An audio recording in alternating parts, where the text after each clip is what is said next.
Good afternoon, hello, welcome to the TriathlonDan YouTube channel. Welcome to bike testing day. I'm a little bit nervous. I haven't done any proper bike power testing in probably almost a year, so here we go. Now, it's a bit of a different testing protocol tonight. I've got a new coach, for those that don't know, so I'm following a new plan, being tested in different ways. So it's all a bit new to me. I'm using that as excitement to try and motivate me to get through a test.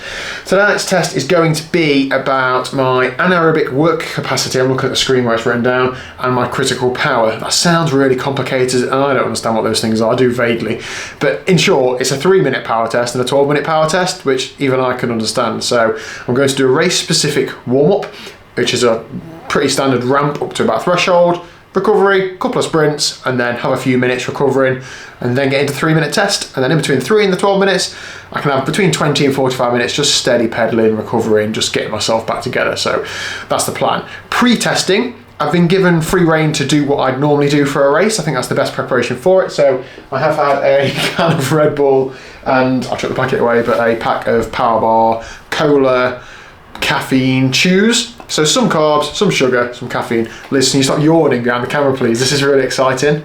People love these sorts of videos on the internet. Can you act enthusiastic? Sorry. Okay. Anyway, what else have I done in terms of preparation? Now, over the winter, I'm going to be doing a lot of my training indoors on the kicker bike. Now, I have tested the kicker bike against my Asioma pedals before, but again, that was about a year or so ago. So I fitted those to my bike so that I can take dual recordings for this session. So you lot can't say, oh, the power you did is because XYZ power meter overreads, and it just reassures me that when I'm training outdoors, I'm using a similar measurement to what I'm training indoors. So that means I've got my Element Roam, because that was the computer that was downstairs, connected to my pedals, and then I've got my laptop connected to the kicker bike, so I'm going to have two files to be able to compare. Hopefully they're pretty similar. If not, we'll talk about it at the end. This also helps me have like a lap power in front of me with as well, just so I can keep on that lap average. In terms of expectations, I'm not going to make any excuses in this video. Cue a list of excuses. I'm just going to give it everything I've got. I have done a 3-minute power test earlier this year, and that was 469 watts. That was on the road. I don't think I'll do that tonight, but I'm going to give it everything I've got. And then I've never done a 12-minute power test, but I have failed several 20-minute power tests around the 12 to 14-minute mark. So I feel like I have done a 12-minute power test before, but I don't know what I'm going to do. I think I'll see what happens in the 3 minutes, and then 12 minutes, I definitely need to pace. So if anything, I'm going to try and hold myself back a little bit and aim to build into it.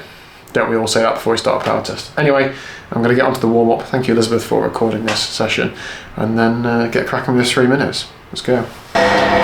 Warm-up done. That wasn't that easy. So it's actually 4 minutes over threshold in total, and then 2 times 10-second sprints. And I'm not sandbagging it. I need to do the warm-up properly. The important thing about these tests, the point isn't to get better at testing. The point is to make the tests like replicable. So do the same test in the same way to track progress. So that's the plan. So this warm-up I've done, I've made no more of it and drank on my training piece. So the next time I do a test, I can do it again.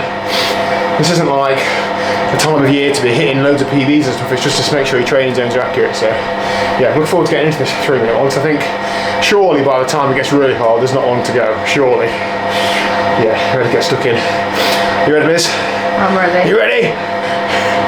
I'm just thinking about my dinner. My dinner's ready. Okay.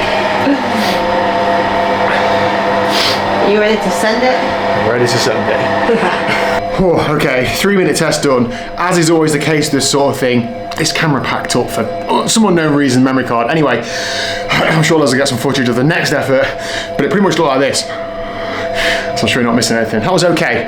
I faded in the last 15 to 20 seconds, but that shows I'm getting everything out, so I'm happy with that. I think it's important to have a strong first 3 minutes to mentally prepare yourself that you're in good shape, you're going to do okay, because 12 minutes is quite a long time when you're going hard. So I'm just going to have probably 20 minutes of just turn the legs over. I might do a couple of little surges just to wake the legs back up towards the end, but just trying to fully recover because that effort takes a few minutes to get over.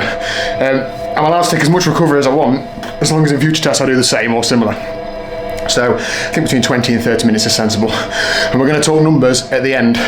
Hit that subscribe button down below if you haven't already, because this hurts. Shout out Liz, coming in and out of the house about 5 times through this video. Thank you, Liz. I've just been in the house because I'm taking this full 30 minutes recovery. I wasn't feeling very well, but I've just been and had a little sit on the toilet. I feel loads better. So I'm hoping this is going to result in loads more power. I just had 2 cliff blocks about 10 minutes ago, As I said, I'm taking this full half an hour, just turn the legs over. I feel okay now, feel ready now. 12 minutes is not very long, but it's also very long. So I'm going to try and break it down into 4-minute blocks. So I'm going to set off at 360 watts for the first 4 minutes and hopefully lift it. If you go too hard on a test that long and blow up, it's just not pleasant and the chance of not finish is quite high. So I'm going to try and build into it.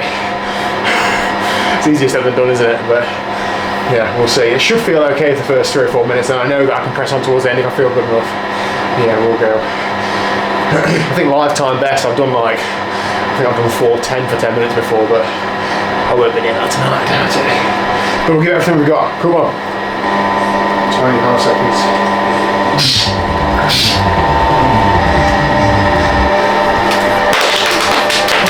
Good luck, buddy.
Why does it have to be so hard?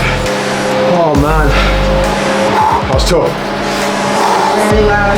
Yeah. Right, I'm just going to warm down and then we'll talk numbers. Thanks, Liz. Okay, shower change. I think I've forgotten how much testing takes out of you. I felt really quite empty after that. So let's look at the numbers. Now I've got them in front of me. I'm going to talk about the numbers from my Asioma Giro pedals and my Wahoo Kicker bike. They are slightly different, a little bit more different than I'd hoped. Now, I'm not sponsored by either of those brands, and it's really difficult for me to say, oh, one of them's right and one of them isn't. The fact of the matter is that there's a difference between the measurements, but there are going to be differences between the power meters. The main thing is knowing what the difference is, so that when I'm riding indoors versus riding outdoors, I can adjust those power targets ever so slightly as required. So on the Kicker bike, my 3-minute power was 472 watts. Now I paced this effort pretty flat, so my power was pretty constant throughout. I was really happy with that, and it was really hard towards the end, so I knew I paced it well. And then the 12-minute effort on the Kicker bike was 392 watts. I felt like, I did actually look at the stats. I paced it little bit more progressively. I think the danger of blowing up on a 12-minute effort is significantly higher than it is a 3-minute effort. So I did the first 4 minutes about 360 and then sort of ramped it up. And my last 4 minutes are about 405. So I was really happy with that. Maybe I could have squeezed a few more watts out if I'd have gone off slightly harder, but I also might have blown up if I'd gone off slightly harder. So who's really to know? So that's 472 and 392. The Asioma Dura pedals got 462 and 380, so that's 10 watts lower on the 3-minute test and 12 watts lower on the 12-minute test. That is about 3% or 3% or so. It's not the end of the world, it's not massive, but if I was going to do a 12-minute effort outdoors, I'd have to work 12 watts harder to hit the same power outside as I would do indoors, so it's worth me bearing that in mind. It doesn't make a difference from the type of riding I'm going to be doing now. I'm going to be doing a lot of my training indoors, and then the weekend long ride outdoors, so using the pedals when I'm outdoors and using the Kicker bike when I'm indoors. So the long zone 2 ride doesn't really, that's such a small amount of power, it's going to be half the difference, half the power, isn't it? It's going to be about 5 or 6 watts. It's not really going to change my training, but it is worth bearing in mind. It does give me a little bit of confidence as well, because like I said earlier, when I did 3 minutes earlier this year on the road, I was pretty much exactly the same power as what I've measured indoors, and I did that outdoors, so bit of confidence. Anyway, that is it. People are going to ask me how much I weigh. Between 93 and 94 kilos. I haven't weighed myself for about a week or so now. What other questions people ask when they do power testing? What does that mean? I don't really know, because I am going to speak to Coach tomorrow, and he's going to dissect those results and tell me what effect that has on my training, because I don't really know what calculation you do. I haven't asked. I just thought I'd do the pedaling and work that out afterwards. So I'll cover that in, hopefully, tomorrow's video. So thank you very much for watching. If you haven't already, please do hit the subscribe button down below. I'm so glad to tick that testing off. Let me know down below if you've been doing any testing recently. Has it been going well? Has it not been going well? I definitely don't want to do that again for at least 6 to 8 weeks, I hope. See you tomorrow at 1 o'clock for some proper triathlon training.